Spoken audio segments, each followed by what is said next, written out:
My name is Tanya Titus, and I am the National Outreach and Education Director for Motus Theater, where we create original theater to facilitate dialogue on critical issues of our time.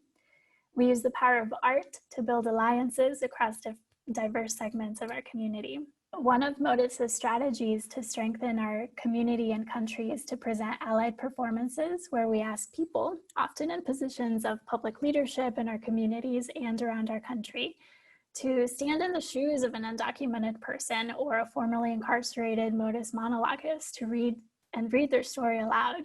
So we like to tell everyone that the reader doesn't even need to agree with everything they read in the story. They just need to be willing to suspend judgment and model courageous empathy and see the world for a moment through someone else's eyes. So for Motus's We Were Strangers series, we are asking Jewish leaders to read a Motus monologue, and today we are honored to have Rabbi Fred Greene of Congregation HaShem step into the shoes of Alejandro Fuentes-Mena, an undocumented monologuist from our Undocu America series. Welcome to you both. And can I ask each of you to introduce yourself by saying just a few words about who you are? My name is Alejandro Fuentes. I am originally from Valparaiso, Chile, raised in San Diego, California, spent many years teaching in Denver, Colorado, and currently trying to get my master's in educational leadership to hopefully one day build the School Radical Arts Academy of Denver in service of a community in the far northeast of Denver. That's awesome. My name is Fred Greene. I am a grandson of immigrants to the United States. I am the father of 3 daughters, 1 lab hound mix, and a husband for 26 years. Lovely. Thank you both. Rabbi, before we begin, actually, would you offer an opening teach-in to open our hearts and minds and to hold the intention of our time together? Absolutely. I'm really grateful for this opportunity, first of all. Thank you for inviting me and for being able to use your shoes for a little while. When I was approached to be involved in this incredible program, I jumped at the opportunity. There was no question that I wanted to bring this to our Jewish community. And I wanted to do it now, because in this month on the Hebrew calendar called Elul, that we prepare ourselves for what in English we say are high holy days, but a better translation are the days of awe. And during these days of awe, we're supposed to think about, who are we becoming? Where have we been? Have we made apologies? Have we taken responsibility for our misses? A lot of times we feel really good about what we accomplished, but Elul is about reconnecting. A lot of people spend time reconnecting with God, but in Jewish tradition, we can't ask God for forgiveness until we've gone to the people that we've hurt. There's no way to bypass that. God won't hear it, so to speak.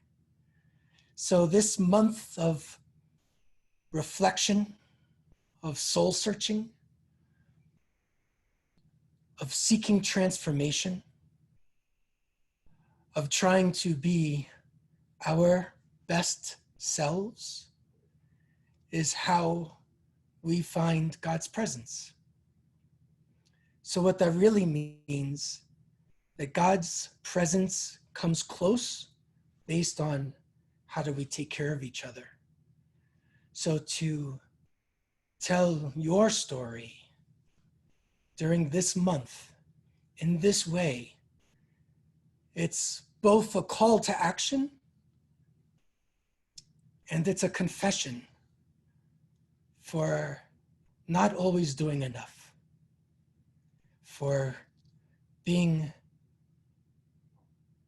satisfied with patience and not looking for what in Hebrew we call teshuvah.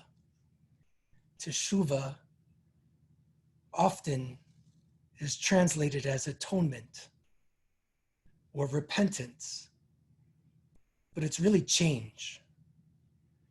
So it begins with me. And if we can make the teshuvah happen with ourselves, then that becomes contagious. And then there's no more patience for inaction. There's no more comfort with the sin of complacency. We roll up our sleeves and put our beliefs and our faith and our relationship to God all to work in this world without worrying about a next one. It's this world that needs to be healed. So let's do some of that tonight. Being a little uncomfortable, perhaps, by learning another story. And yes, I would even say speaking Torah to power. Thank you so much. So I also would like to welcome Holly Berman, who is the cantorial soloist for Congregation HaShem. She also leads their band, O Zimra. She will sing now and again right after Rabbi Greene reads Alejandro's story. So Holly, you can go ahead. In this month of Elul, we do open our hearts. We ask to be transparent to ourselves, to God, and to begin that conversation. These words say, "Hear, listen, O God, when I call with my voice. Be gracious to me and answer me." V'choneini, havo va'aneini.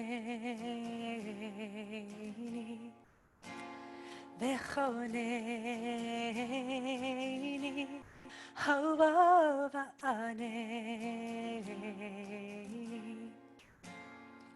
Koli eka, koli eka, koli eka, koli eka. Shema, Havaya, Havaya.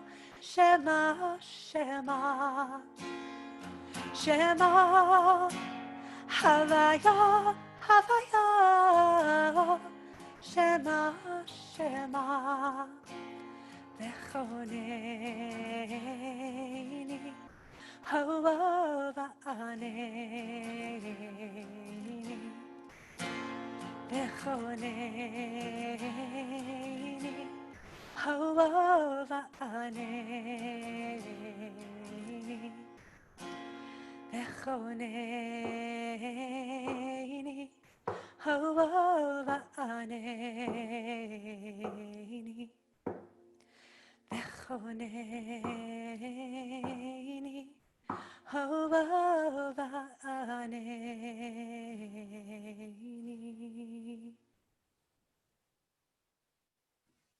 Thank you so much, Holly. And now, everyone, please sit back and listen to Rabbi Greene as he reads aloud Alejandro's story from the Undocumented series.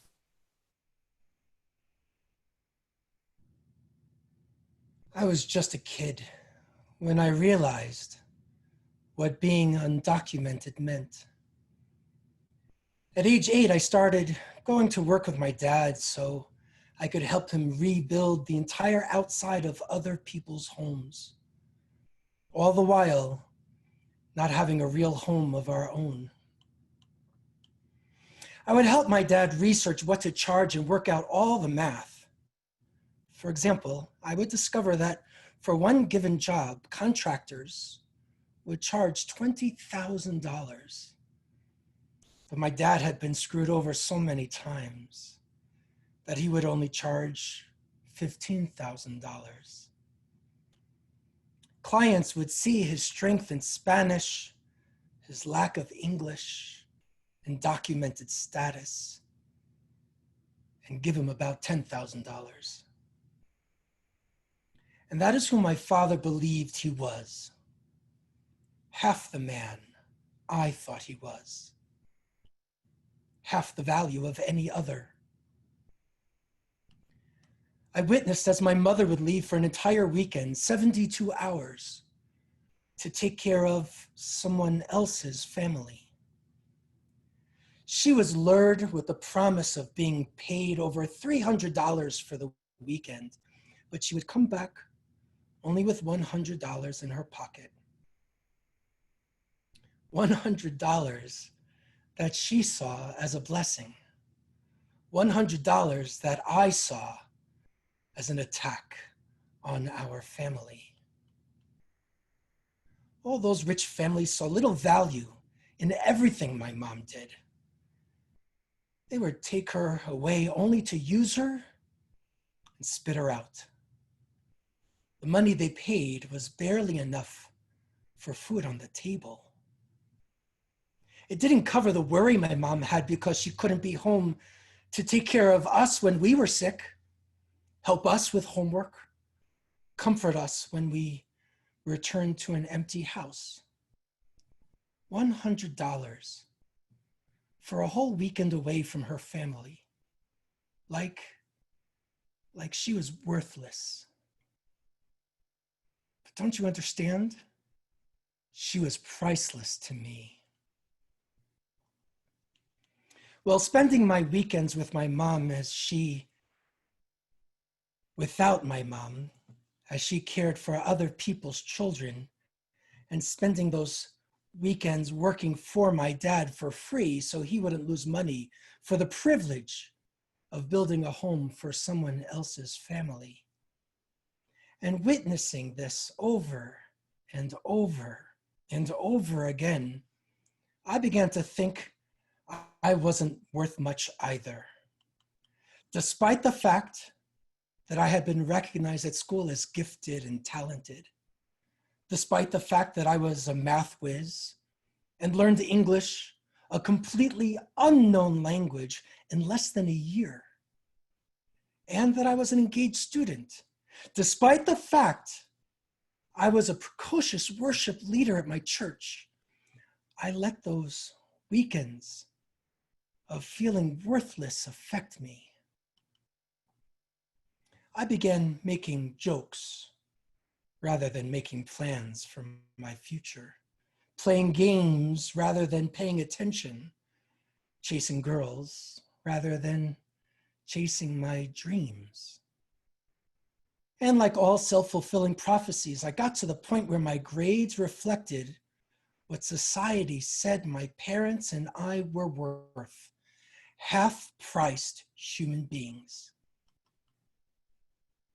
But luckily, I had a teacher named Ms. Kovacic who worked hard to remind me of my value and helped convince me that what this society was telling me and my family was wrong. With her support and that of many others, I got myself out of that pit of self-deprecation, past the insecurities, past the hate, past the negativity, past that half version of me, and into a good college, and into a position where I am now an educator who teaches math. And like my mentors, I teach young children their value, because all children are valuable, just as you and I are valuable. As a teacher, I can't help myself. Let me take you to school for a few moments. Hope you're good with that. Let's start off with a little math lesson. My father is one man, one of the hardest workers I know. My mother is one woman, one of the strongest and most compassionate individuals in my life. My sister is one daughter, a brat, but a lovable one, and an American citizen. I'm one son, half of this country and half of Chile. And we are four whole, beautiful gifts, indivisible, with liberty and justice for all, not the half-priced individuals that society has attempted to make us. Moving to applied math and economics, if this country continues to deport the undocumented community, it is missing out on courageous, strong, intelligent, family-loving, hardworking people of great value. And that is not only our loss, it is your loss to miss out on us. Not to mention the billions in taxes we bring in every year, which is billions more than large corporations are paying. Lastly, moving beyond math to ethics. Paying an undocumented person half the value for their life's work, extracting all you can get to build your homes and take care of your families, and then deporting them as if they had not brought value is not just mathematically flawed. It is also an American math story problem gone wrong. It is criminal to treat us as subservient and less desirable. I am living in this country undocumented, teaching your children, supporting them, engaging their minds in math and in their dreams. I'm 100% here and 100% committed to this country in which I was raised, this country that constantly seeks to spit me out. Lose me, and you lose my value, not just the money I pay in taxes and the money I pay into Social Security that I will never benefit from, but you lose my ability to inspire, to connect, to engage. You lose my ability to bring an impact, and you lose the knowledge I bring to my students who are your children. This country would be foolish to lose me, deport me. But in the end, it's your loss. Thank you, Rabbi. Before we continue the conversation, I would like to ask Holly to sing a musical response to Alejandro's story. And while you listen to her sing, please share a few thoughts in the Zoom chat or in the Facebook Live comments. Just a few words about what most impacted you as you heard Rabbi Greene read aloud Alejandro's story. And after she finishes singing, and after Rabbi Greene and Alejandro answer the same question, I will read some of your responses out loud. And now, Holly. Sometimes our response is beyond words. It's just deeply emotional.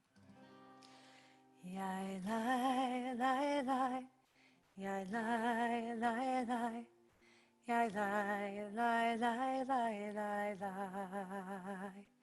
Yai lai lai lai, yai lai lai lai, yai lai lai lai lai lai lai. Yai lai lai lai, yai lai lai lai, yai lai lai lai lai lai lai. Yai lai lai lai, yai lai lai lai, yai lai lai lai lai lai lai lai.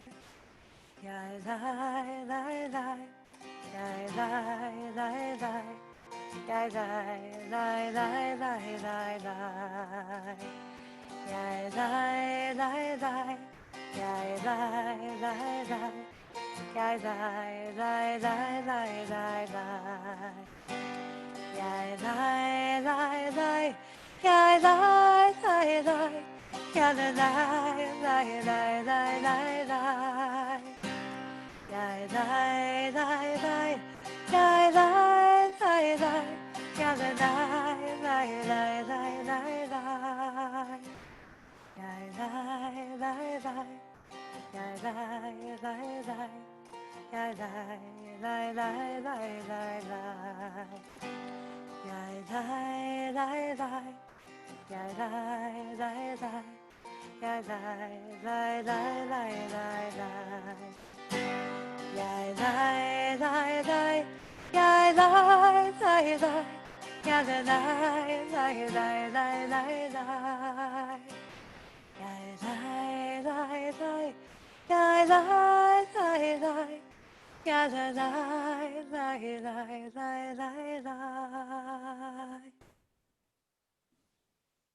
Thank you, Holly.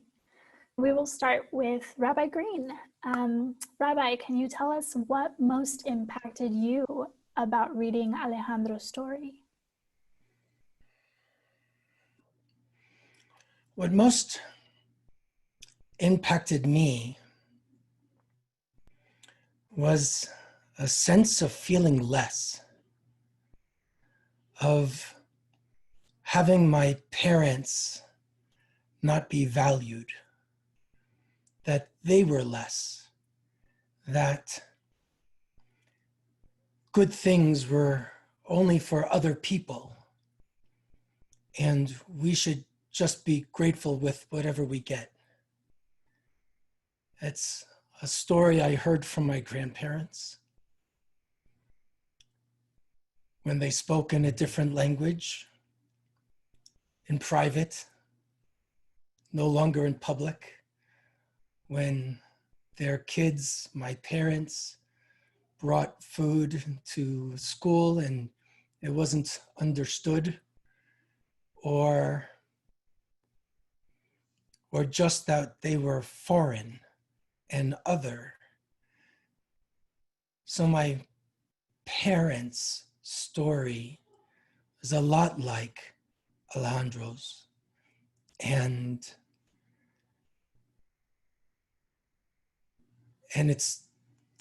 it impacted me because it's a story that's so, it's a story that is out there so deeply, and we're not talking about it enough.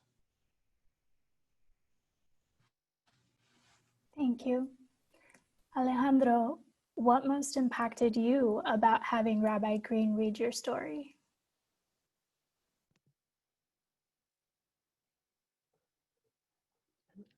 When someone else reads words that are your story or belong to you, different things are emphasized. And for some reason today, like so many of those words that emphasize the idea of feeling less than honestly felt like daggers. And I felt like I could feel them in my chest. And it's crazy because it's the reliving of trauma. And it just got me thinking about my parents and how even though I'm in a much better position now as on a teacher salary, they're still in the exact same spot. They're still being treated as less than. They're still struggling to pay for rent. They're still struggling to find a job that is consistent and much less like fulfilling. Like, and it just that trauma is not over. I'm just separated from it. And there hasn't been a sense of justice that has been accomplished up until this point. And I'm reminded of it. And I think usually I try to disconnect with this story, but today I couldn't, because it's Rabbi Greene was sharing about his grandparents at the very beginning, and that opened a different sort of like door in my mind and in my headspace and in my heart. But yeah, I'm so tired of it. and I need my parents to one day be able to rest, but with the way that things are right now, it doesn't seem like that day will ever come.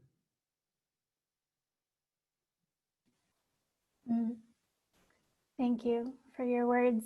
And I know that a lot of the people listening can sort of resonate with both of you and both of the things you were mentioning.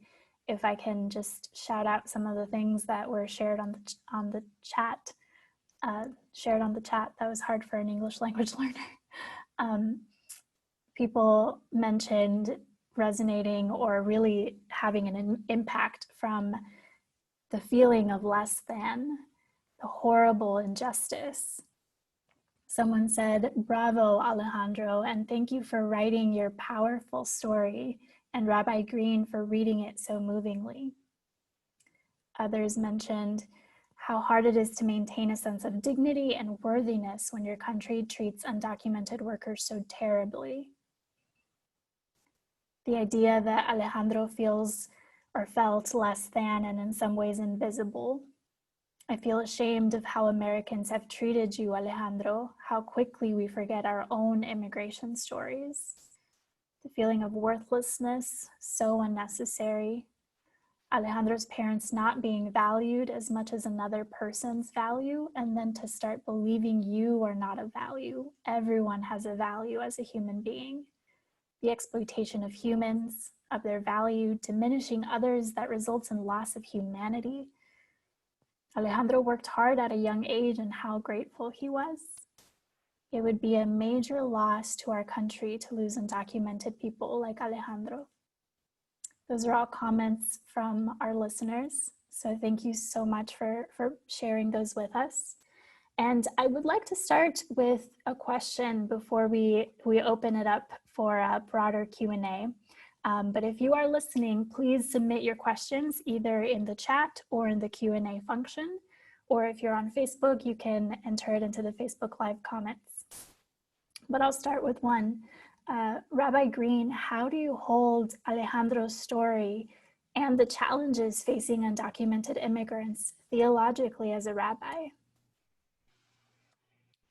Theologically, it's not hard to explain. There's two things that are fundamental truths. One is that we're all created in God's image. And if you really believe that from the book of Genesis, then you really have no choice but to change behavior. Because if we're all created with some aspect of godliness, of value, of worth, then you treat someone else with dignity. Period. The other piece connects to, I think there's two master stories in Jewish tradition. One is creation and being created in God's image. And the other is liberation. It's the story of Egypt and Exodus and liberation and crossing a muddy sea and getting to the other side and starting a journey that's not always going to be easy. But during that journey, because we have that experience, and in Jewish tradition, and our congregants know that I say this all of the time, they can repeat it for me. This isn't history, this is memory. Memory is so much more important than history. And if it's memory that we were slaves in Egypt, if it's really memory that we were slaves in Egypt, and if we have a sense of what that meant to us in Egypt, throughout Jewish history, around the world, when we have been tortured and burned and brutalized and exiled, then the lines that are in the Torah, scripture, we call Torah, the most referenced, the most repeated commandment, teaching, instruction in the Torah is you must not hurt the stranger. But we have to understand what that really is. The stranger isn't somebody you don't know. In Hebrew, the term is a ger. A ger is somebody who lives with the Israelites, but they weren't an Israelite. They were from another tribe, but they lived with the Israelites. They didn't come, trade, and leave. That's a different Hebrew term. Those are nochrim. But a ger is someone who made their home with the Israelites. So they had protection and they had responsibility. But in the ancient world, if you lived amongst a different tribe, your life was at risk. And so the Torah explains you can't hurt those that are living among you who are from a different place. You have to have one law for both citizen and ger. Let's not use the word stranger. Even the term in English, it's othering. Let's talk about somebody who has made a decision to leave their home for whatever reason to come to these beat up Israelites and decide to journey with them and to build a new nation based on ethics and compassion and justice. Justice that has to be pursued. Justice, justice, you shall pursue was the Torah portion just the other day, the last Sabbath. And remember that justice isn't to be wished for, but pursued. We have to be chasers of that justice. So for me, the theology of this conversation is that every single human being is created with godliness and there's no exceptions. And the other is love the ger, protect the ger, because the ger is more vulnerable than the other citizen.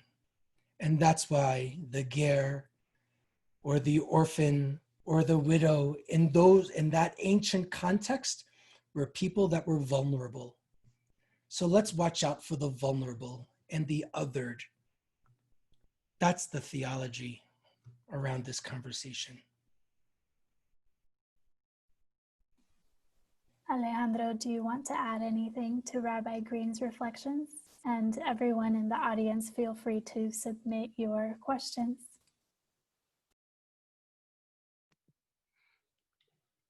I think the only thing I would add is the fact that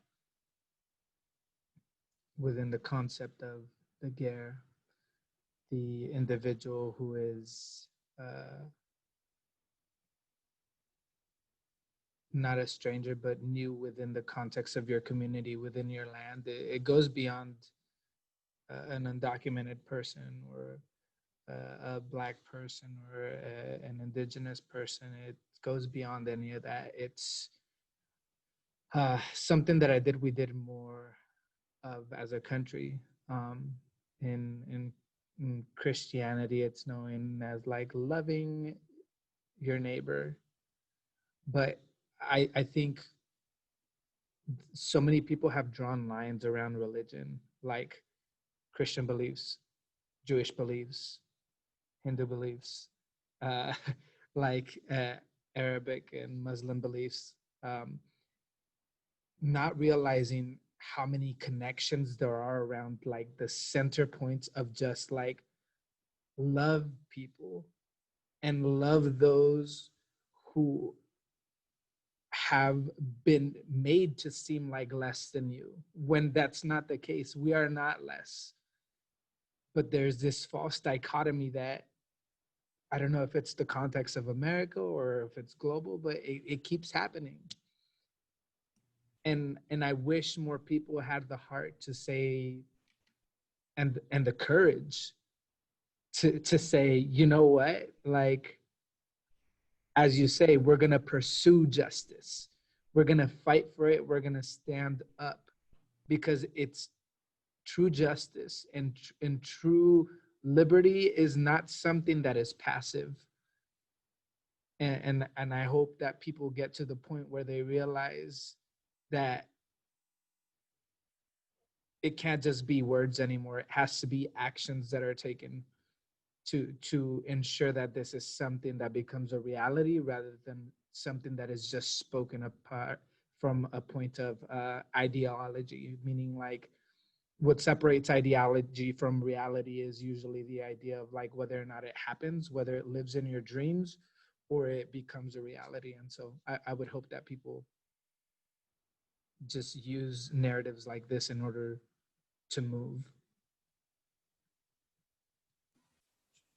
Beautiful. Do you want to respond, Rabbi? Clergy, of course I do. You know, I couldn't agree more. I really do. And no matter where we come from, I think the rich part of our traditions is how to make this world better, safer for everybody. And I don't think it's an American problem. I think it's an American problem. But if the most repeated line from the Bible, from Genesis through Deuteronomy, is don't hurt the ger and these other vulnerable parts of your population, then clearly this has been going on for a long time. It just takes on a different image when we have different kinds of immigration laws or lack thereof, right? So, you know, I hope that people of faith, no matter what faith it is, if the faith is worth its salt, it's to express love, which isn't just this warm, fuzzy thing. It is a commitment to see humanity in another part of God's creations. I think that's how you and your parents are entitled to feel. I think that's how my parents and grandparents were entitled to feel. I think everybody on their call, this call and this connection and wherever we came from, because most of us from our synagogue haven't been in this country all that long either. But for now, there's a better ending. And we have to be honest about why that is too. So I think you both touched upon this, but there is a question in the chat that says, how can so many religious people in our country not practice the golden rule, do unto others? How do they miss the most fundamental tenet of all religions and convince themselves that they are following God's laws? Either of you or both of you can take it. It's a simple question, clearly. I'll go.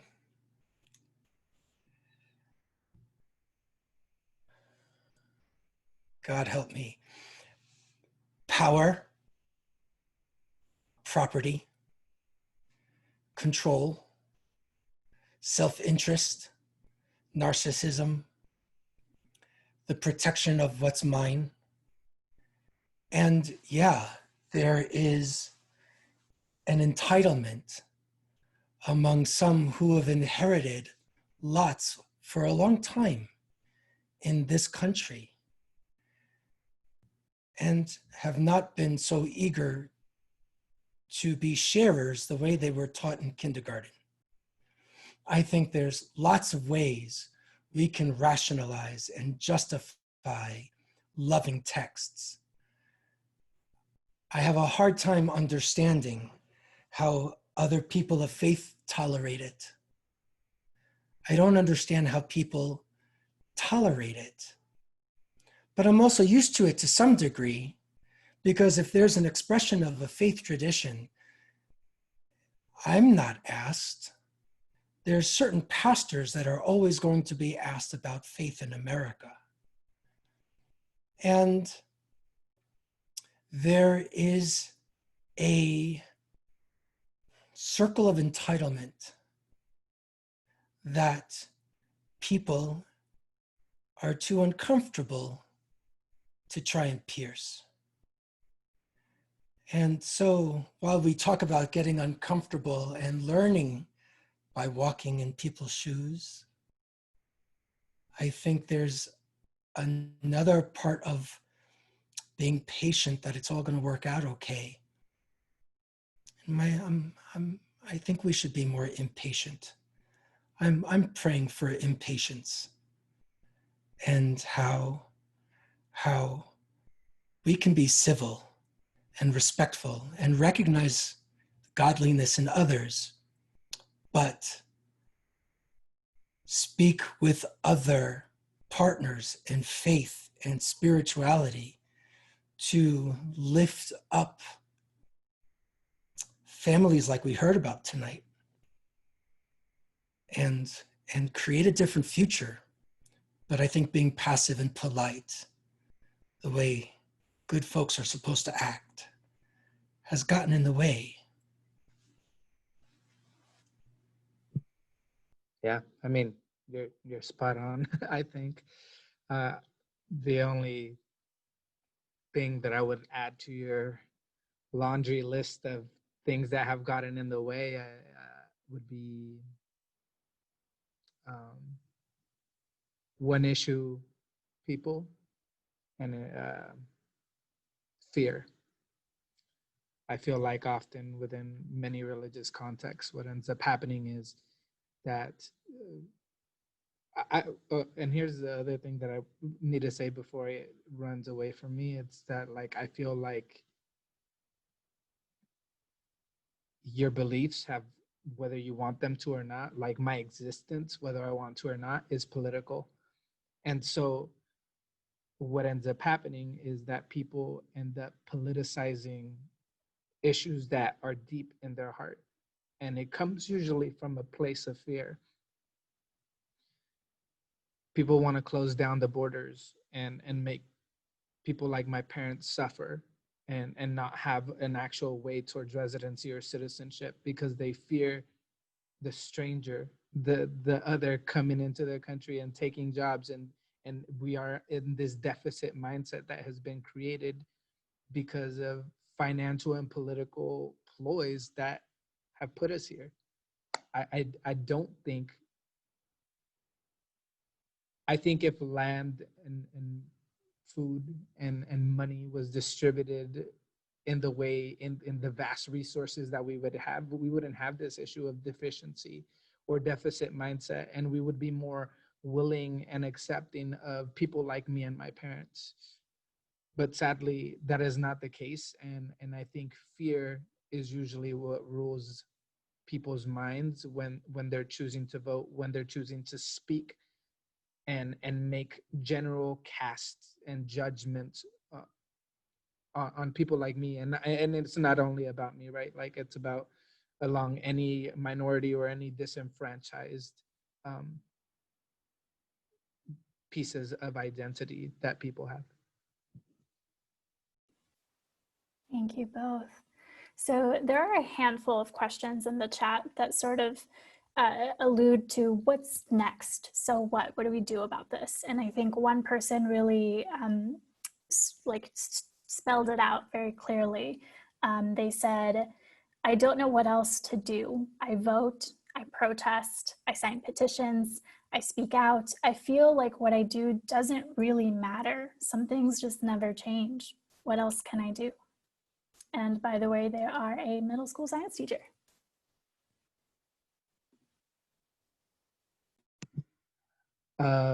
For me, I think these sort of actions, I love the things. Those are to the other question that I see from Margie Friedman. Like, these are some of the actions that if you're not taking, you definitely should. You should vote. You should protest and stand alongside people who are feeling pain. You should sign petitions. Um, and other than that, like, I know that it seems exhausting, but like it's just as exhausting for us, is having the conversations with people who you have within your sphere of influence, having conversations with people who choose to speak ill of individuals like us as immigrants, even taking a small step like that and being willing to stand up for us in your daily lives would be super helpful. If you're looking for other sorts of actions, we are also part of this Migra Watch, which is essentially it's a nation or a Colorado statewide um, phone call that if anybody is like being detained by ICE, you can be a dispatcher, or you could be one of the people that goes over to verify if the incident is true, or just take stories and ensuring that you are actually taking part in some of the pain by like being willing to listen is also just super helpful.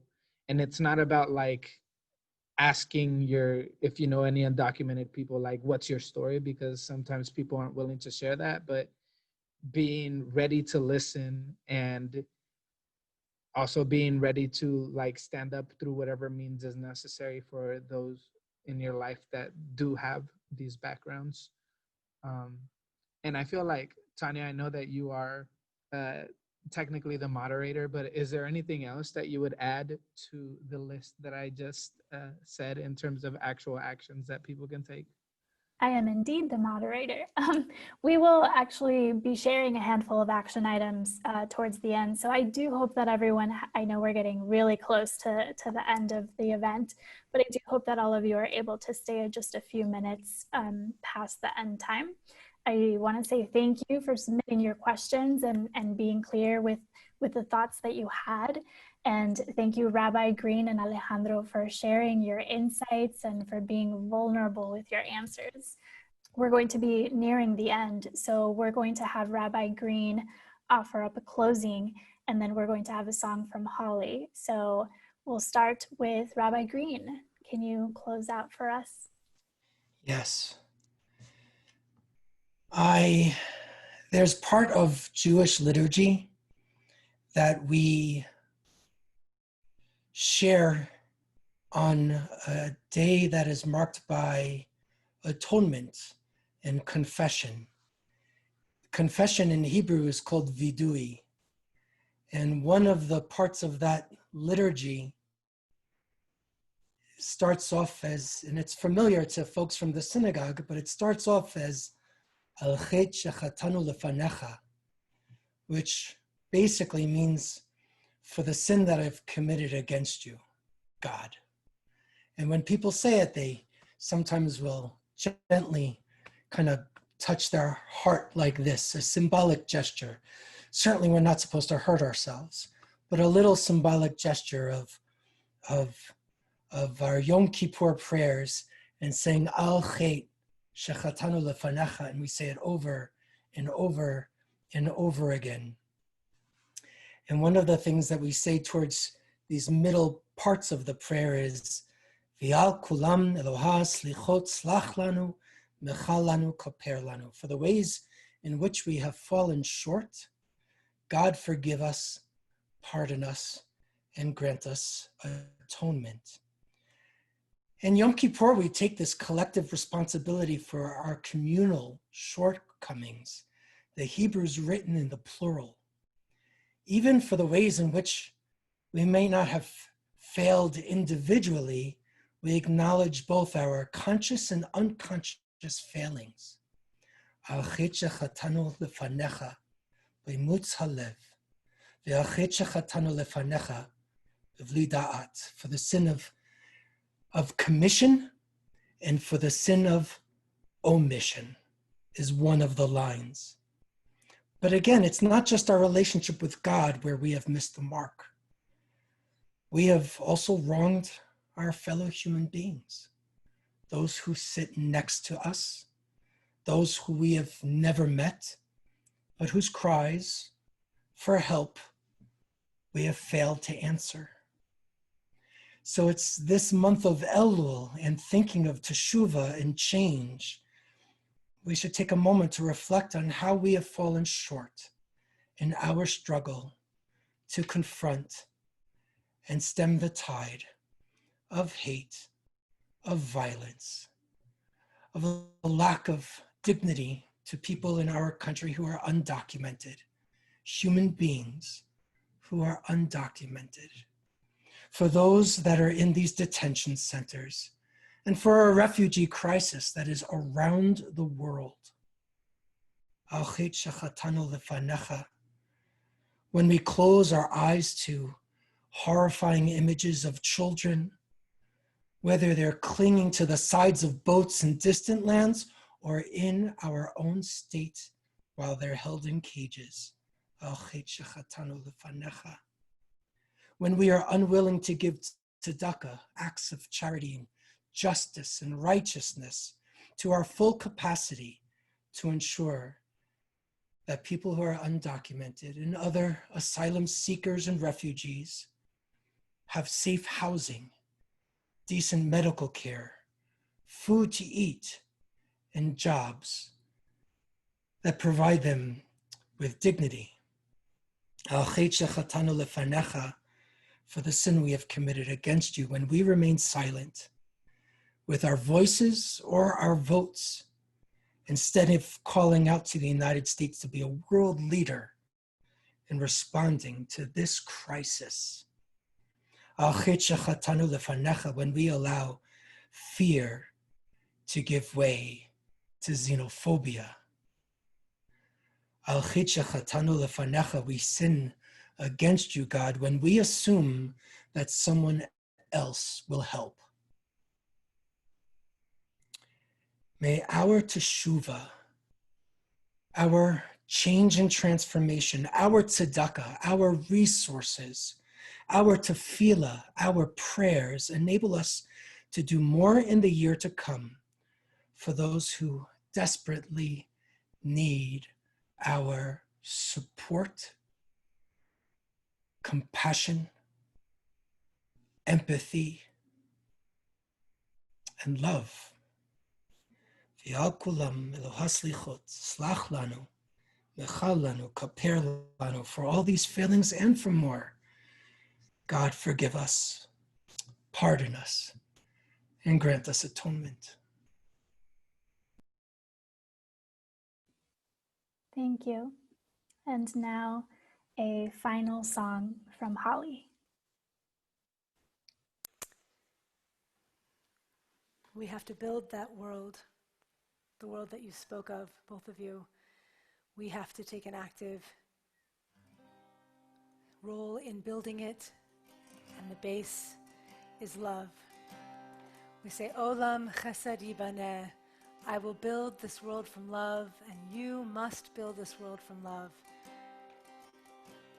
Olam chesed yibaneh, ta-da-da-da-da-da-da-da. Olam chesed yibaneh, ta-da-da-da-da-da-da. Olam chesed yibaneh, ta-da-da-da-da-da-da. Olam chesed yibaneh, ta-da-da-da-da-da-da. I will build this world from love, ta-da-da-da-da-da-da. And you must build this world from love, ta-da-da-da-da-da-da. And if we build this world from love, ta-da-da-da-da-da. Then God will build this world from love.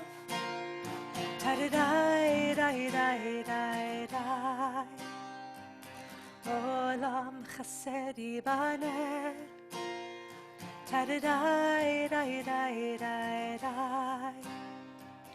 Olam chesed yibaneh.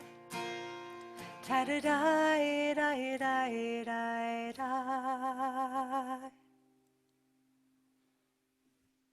was beautiful. Thank you. Rabbi Greene and Alejandro, before we end and you go off into your evening, would you like to say any brief and final words to each other?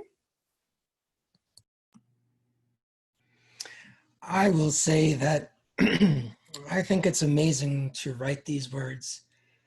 Speak your truth to power, to gift it to others so that we share your words.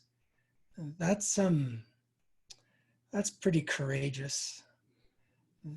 Just to be willing to let somebody you've never met speak your words, I think is pretty incredible. And we appreciate the gifts that you've given us tonight. We appreciate you for who you are and who you're becoming. We appreciate your folks who did a pretty good job too. So, thank you. Thank you, Reverend Greene, for being willing to hold my story in such a way that I felt that you were truly honoring it. I think I'm willing to take this risk of being willing to share my story and have other people hold it, in hopes of having people like you who will actually like not only just speak it but feel it. And I knew that you were holding it close to your heart. So thank you for being willing to do that. And thank you. Just thank you. And certainly, thank you all for joining us today. We are going to be signing off by sharing a few links into the chat, including a donation link and an action item / fact sheet on how immigrants have been essential to COVID-19. So thank you so much for joining us. And if you are able, thank you for contributing to Motus Theater. It is very difficult for us to continue our work with people on the front lines of violence in America, to create these beautiful monologues and to do presentations like this without your support. If you were moved by Alejandro's story, I hope you will share his story and others, and you will see some of those, the ways that you can share those stories in that action item / fact sheet.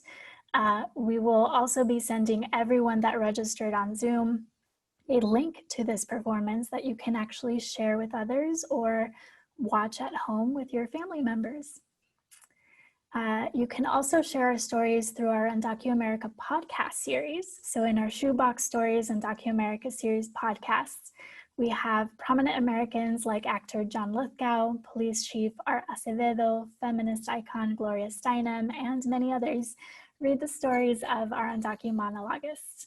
And actually on one podcast episode, you will hear a humanitarian chef, Jose Andres, read Alejandro's story. We hope you will share these stories on the podcast, as well as Rabbi Greene and other spiritual leaders reading the stories of our monologists. And please note that we are still looking for other ministers and rabbis across the country to do a similar reading. So let us know if you would like to introduce us to someone else. That is actually it for all of us. Goodbye and thank you. This ends our program for today. We really appreciate you spending your evening with us and expressing civic hospitality by listening deeply to the experience of an undocumented person. With heart and gratitude, have a great rest of your night. Bye.